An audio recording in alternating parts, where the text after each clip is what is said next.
प्यारे बच्चों, 9वीं कक्षा के विज्ञान के 4th चैप्टर परमाणु की संरचना के सेकंड लेक्चर में आपका स्वागत है। इससे पिछले लेक्चर में हम ये पढ़ चुके हैं कि परमाणु छोटे छोटे कणों से मिलकर के बना होता है, जिसमें से मुख्य 3 कण हैं, इलेक्ट्रॉन, प्रोटॉन और न्यूट्रॉन। हमने इलेक्ट्रॉन, प्रोटॉन और न्यूट्रॉन की खोज किसने की, कब की और इसके बारे में अन्य महत्वपूर्ण बातें फर्स्ट लेक्चर में सीख ली है। आज की इस लेक्चर में हम ये देखेंगे कि एक परमाणु में जो ये कण होते हैं, परमाणु कण जो होते हैं, इलेक्ट्रॉन, न्यूट्रॉन, प्रोटॉन वगैरह जो है वो किस तरह से अरेंज होते हैं उसके अंदर। तो इसके लिए जो है ये समझने के लिए बहुत सारे साइंटिस्टों ने प्रयास किए थे। उनमें से सबसे पहला जो प्रयास था वो थॉमसन का था, या जिसको हिंदी में टॉमसन भी कह देते हैं। तो टॉमसन ने सबसे पहले जो है परमाणु की तस्वीर दुनिया के सामने पेश करने की कोशिश की थी अपने एक्सपेरिमेंट के आधार पे। तो जो है हम यहाँ पर एक एक करके 3 मॉडल है हमारे सिलेबस में, टॉमसन मॉडल, रदरफोर्ड मॉडल और बोर मॉडल। इसके अलावा जो है क्वांटम यांत्रिक मॉडल के नाम से और आता है, जो हम 11th क्लास में पढ़ेंगे। तो आज इस लेक्चर में हम ये पढ़ेंगे कि टॉमसन का परमाणु मॉडल क्या था और इस मॉडल में क्या कमी रहेगी, और उन कमियों को जो है रदरफोर्ड ने जो है किस तरह से दूर किया, या रदरफोर्ड ने जो है किस प्रयोग के आधार पर अपना मॉडल दिया, इसकी क्या क्या कामयाबी रही और क्या क्या इसकी कमियां रही। ठीक, आज के लेक्चर में हम ये 2 ही मॉडल करेंगे, और उससे अगले यानी जो 3rd लेक्चर है उसमें मैं आपको बोर के मॉडल के बारे में बताऊंगा। ठीक है, तो आइए शुरुआत करते हैं। अब देखिए कि टॉमसन ने जो है अपने मॉडल में एक बहुत ही सिंपल सी बात कही, और इन्होंने ये कहा कि परमाणु जो है वो एक धन आवेशित गोला होता है। वृत्त नहीं कह रहा हूं मैं, गोला कह रहा हूं, जिसे रबर की गेंद होती है गोल। इस तरह से इन्होंने कहा कि जो परमाणु जो है वो एक धन आवेशित गोला होता है। धन आवेशित का मतलब ये जो है पूरा का पूरा इसमें जो मटेरियल है वो सारा धन आवेशित होता है। ठीक, और इसमें जो है ऋण आवेशित इलेक्ट्रॉन जो है इसमें जगह जगह बिखरे हुए होते हैं। जैसे मान लीजिए ऋण आवेशित इलेक्ट्रॉन है, इसमें अलग अलग जगह बिखरे हुए होते हैं। अगर इसकी हम हिंदी में बात करें तो जैसे परमाणु को इन्होंने कहा कि ये तरबूज की तरह से है, और जैसे तरबूज के अंदर बीज होते हैं ना, इसी तरह से कहते हैं इसके अंदर इलेक्ट्रॉन जो है वो बिखरे हुए होते हैं। एक बात तो इन्होंने ये कही थी। दूसरी बात इन्होंने ये कही थी कि जितना इस गोले पर धन आवेश है ना, उतना ही इन इलेक्ट्रॉनों पर ऋण आवेश है। तो कुल धन आवेश कुल ऋण आवेश के बराबर होता है। इसलिए परमाणु जो है वो क्या होता है, उदासीन होता है, इस पर कोई भी आवेश नहीं होता है। ओके, तो अब टॉमसन मॉडल को जो है प्लम पुडिंग मॉडल भी कह देते हैं। अब देखिए मैं आपको प्लम पुडिंग का अर्थ समझाता हूँ कि प्लम पुडिंग, पुडिंग कहते हैं क्रिसमस पर जो केक बनाया जाता है ना, एक विशेष प्रकार का केक होता है जो क्रिसमस डे पे बनाते हैं। ठीक है, और प्लम होता है इसमें जो ड्राई फ्रूट हम डालते हैं, जैसे बादाम वगैरह हो गया और काजू को जो है ये जो ड्राई फ्रूट मान सकते हैं आप इसको। ठीक, तो क्रिसमस केक के अंदर जो है ये प्लम यानी ड्राई फ्रूट जो है बीच बीच में दबा देते होते हैं। ठीक, तो टॉमसन ने ये कहा कि ये जो परमाणु जो है वो किसकी तरह से है, क्रिसमस केक की तरह से है, और उसमें ड्राई फ्रूट की तरह से इलेक्ट्रॉन एम्बेडेड है।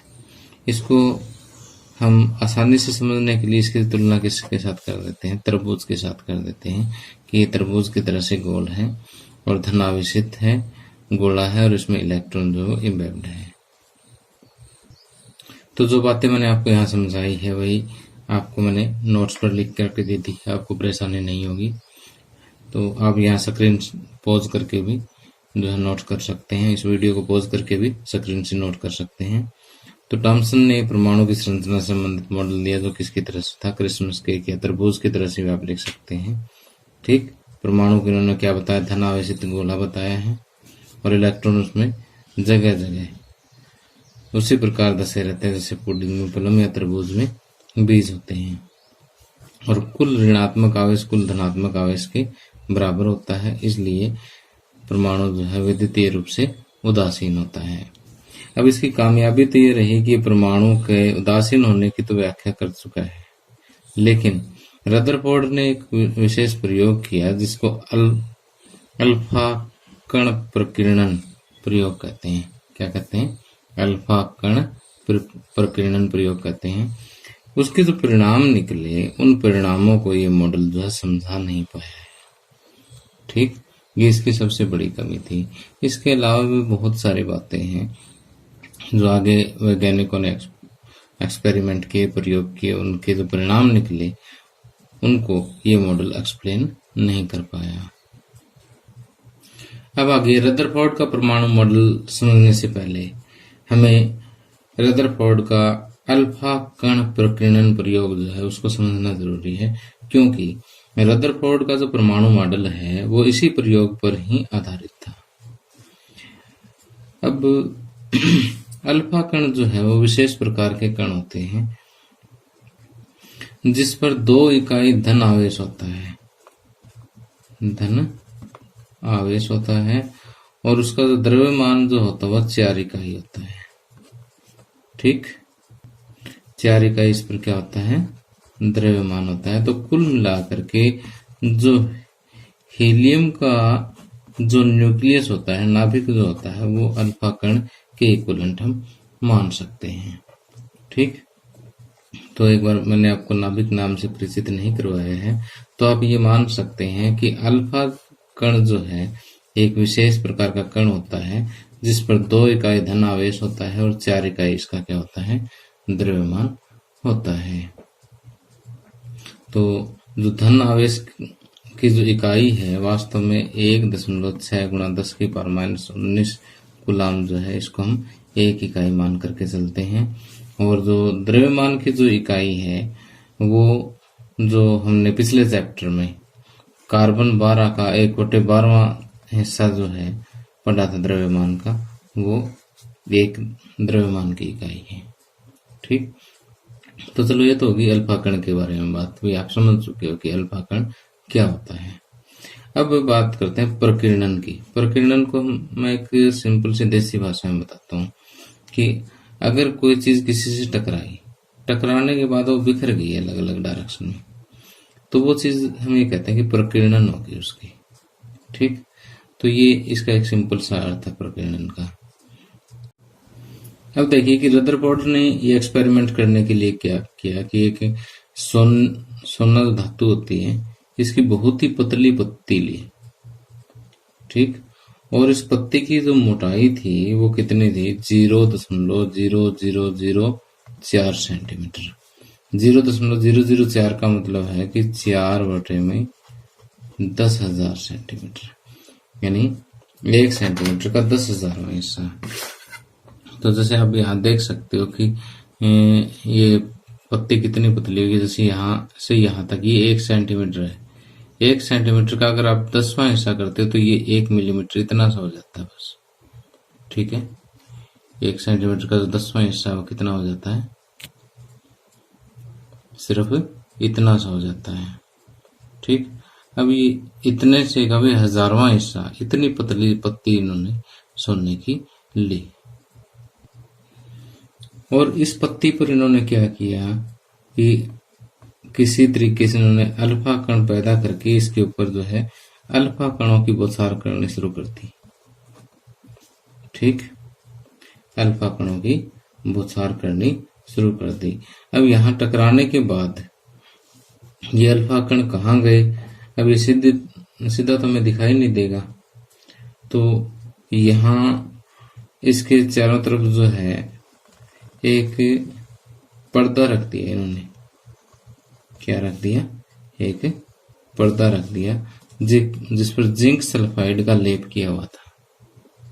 ठीक, अब जिंक सल्फाइड से क्या होता है कि जैसे यहाँ से टकराने के बाद अल्फा कण कहीं गए और यहाँ जिंक सल्फाइड से टकराएंगे ना, तो उसके बाद हम सूक्ष्मदर्शी से यहाँ से ऑब्जर्व कर सकते हैं कि जैसे हल्की सी यहाँ वो चमक पैदा होती है जिंक सल्फाइड से टकराने के बाद, जिसको हम सूक्ष्मदर्शी से देख सकते हैं। तो एक घूमने वाली सूक्ष्मदर्शी यहाँ पर सेट कर दी। उसके बाद हमें पता लग जाता है कि जो अल्फा कण है इस सोने की पत्ती से टकराने के बाद कहाँ कहाँ गए। ठीक, और इसी प्रयोग के आधार पर इन्होंने क्या किया, अपना परमाणु मॉडल जो है वो पेश कर दिया। तो अब हम ये पढ़ेंगे कि ये था इसका एक्सपेरिमेंट का सेटअप, कि इन्होंने जो एक्सपेरिमेंट किस तरह से किया। अब इस एक्सपेरिमेंट के क्या परिणाम निकले और उन परिणामों के आधार पर हमने क्या कंक्लूजन निकाला और फिर मॉडल जो है वो किस तरह से दिया।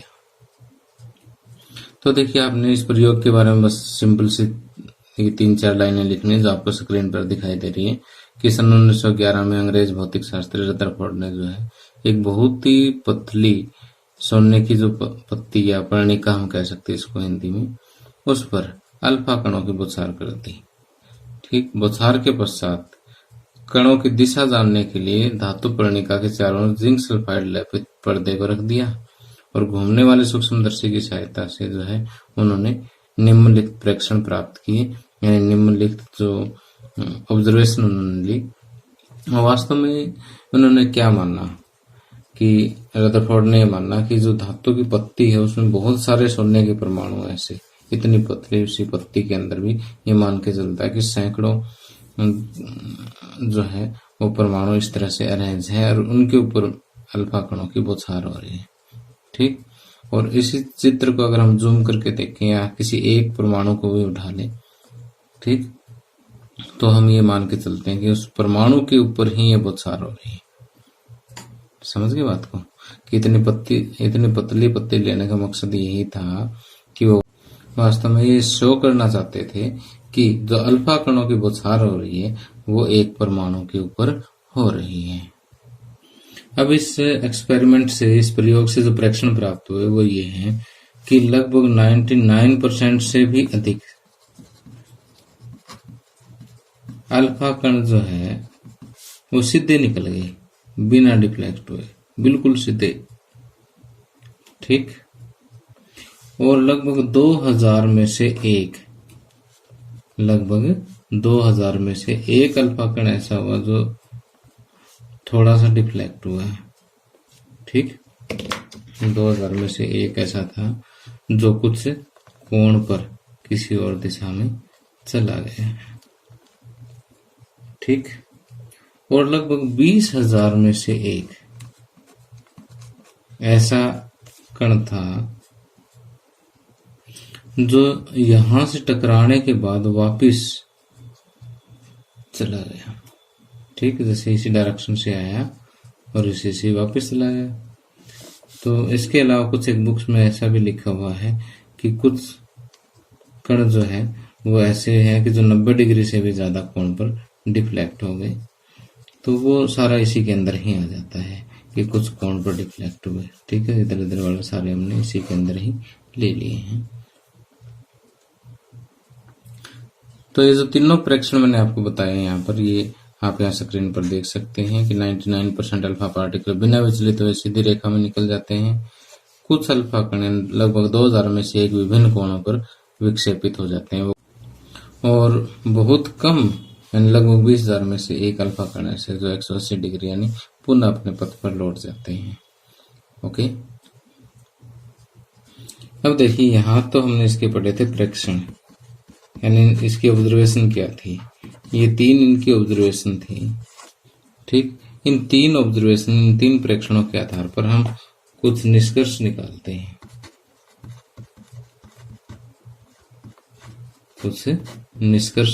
हैं। रदरफोर्ड ने ये कहा कि जैसे क्योंकि लगभग 99% से भी अधिक अल्फा कण जो सीधे निकल गए, तो आप अज्यूम कीजिए कि मान लेते हैं कि आपके पास सैकड़ों कंचे हैं, छोटे छोटे कांच की गोलियां हैं और आप इसको एक विंडो पर फेंक रहे हैं। ठीक, और 99% से भी ज्यादा गोलियां बिना कहीं अटके सीधी विंडो में से पार हो जाती हैं, खिड़की में से पार हो जाती है। इसका मतलब क्या है कि खिड़की में बहुत सारी जगह खाली है, क्योंकि 99% से ज्यादा गोलियां जो है बिना किसी रुकावट के पार हो गई। इसका मतलब जो है वो खिड़की में बहुत सारी जगह खाली है। तो ठीक उसी तरह से इन्होंने ये कहा, क्योंकि बहुत सारे कण जो है वो सीधे निकल जाते हैं बिना किसी बाधा के। इसका मतलब परमाणु में बहुत सारी जगह जो है वो खाली है। ठीक। अब ये कहता है कि कुछ यानी 2000 में से एक अल्फा कण जो है वो डिफ्लेक्ट हो जाता है कुछ कोण पर। वो कोण छोटा भी हो सकता है, वो कोण कुछ बड़ा भी हो सकता है। तो अल्फा कणों पर जैसे मैंने आपको बताया था कैसा आवेश होता है, धन आवेश होता है। ये क्या होता है, धन आवेशित कण होते हैं। तो धन आवेशित कण अगर डिफ्लेक्ट होते हैं तो इसका मतलब यहाँ परमाणु के अंदर कोई ना कोई धन आवेशित वस्तु है। तो जो अल्फा कण यहाँ से आया, जो इसके नजदीक से गुजरेगा तो वो इस तरह से डिफ्लेक्ट हो जाएगा। ठीक। जो इधर से आएगा वो डिफ्लेक्ट हो जाता है। ठीक। इस तरह से समझ गए, क्योंकि जो अल्फा कण है उस पर भी धनावेश है, आगे भी कोई ना कोई धनावेश पड़ा है। तो धनावेश को जो है रिपेल करता है, दूर भगाता है। इसका मतलब जो है यहाँ पर कोई ना कोई धन आवेशित वस्तु है, कोई ना कोई। अब ये कहता है कि 20,000 में से एक कण ऐसे हैं कि अगर वो इस रास्ते पर आता है तो इसी रास्ते पर ही वापस चला जाता है, यानी जहां से आया वहीं से वापस उसी रास्ते पर वापस चला गया। और अब देखिए कि अल्फा कण कोई हल्का कण तो है नहीं, जिस पर 4 यूनिट मास है, 4 इकाई जिसका द्रव्यमान है, उसी को इसने वापस मोड़ दिया उसी रास्ते पर। इसका मतलब ये जो कण है, जो धनावेशित कण जो परमाणु के अंदर है, वो हल्का तो नहीं है, वो बहुत भारी कण है। ठीक। तो ये रदरफोर्ड के द्वारा निकाले गए निष्कर्ष थे। ठीक। तो यहाँ पर आप इस चित्र में इनकी डायरेक्शन दिखा दीजिएगा। ठीक। तो इन्हीं निष्कर्षों के आधार पर इन्होंने अपना परमाणु का एक मॉडल जो है वो दे दिया। और इसके अलावा एक बात हम और कहना चाहते हैं कि क्योंकि बहुत ही कम अल्फा पार्टिकल जो है वो यहाँ पर डिफ्लेक्ट होते हैं, इसका मतलब जो एक बीच में सेंटर में जो कण है ये छोटा है। तो यहाँ से रदरफोर्ड ने ये कहा कि परमाणु के सेंटर में ये जो कण की हम बात कर रहे हैं जो सेंटर में है, इसको इन्होंने नाभिक का नाम दिया। किसका नाम दिया? नाभिक का नाम दिया। और इन्होंने कहा कि परमाणु के केंद्र में एक नाभिक होता है जो छोटा होता है, भारी होता है और धन आवेश होता है। ठीक। या फिर हम ये कह सकते हैं कि परमाणु के केंद्र पर एक छोटा, भारी और धन आवेशित बॉडी होती है, जिसको हम क्या कहते हैं? नाभिक कहते हैं। और ये इतना भारी होता है कि परमाणु का लगभग द्रव्यमान जो है इसी के अंदर ही होता है। और दूसरा इन्होंने ये कहा कि इसका जो साइज है वो पूरे परमाणु की तुलना में जो है काफी छोटा होता है।